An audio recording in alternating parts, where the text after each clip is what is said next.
Iiwan ka ng babae kapag wala kang trabaho. Pero pag sobrang busy ka naman sa pagtatrabaho, iiwan ka pa rin. Alam mo yung masakit na totoo. Minsan, iiwan ka ng babae kapag wala kang trabaho kasi feeling niya wala kang direksyon sa buhay.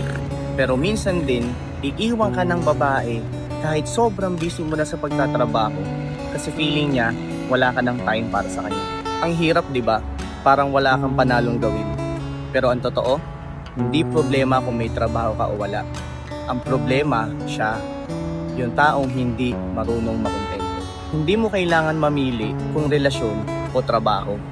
Kasi ang totoo, kailangan mo lang ng tamang tao na makakaintindi ng purpose mo at kung bakit nagsusumikap ka sa buhay. Yung babaeng hindi lang nandyan pag may time ka, ang hanapin mo, yung babaeng nagagawa ng oras para sa'yo kahit sobrang busy mo na.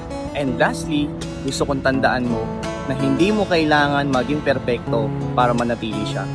Ang kailangan mo, maging totoo, maging responsable, at magmahal sa tamang paraan habang inaasikaso mo yung para sa future niyong dalawa.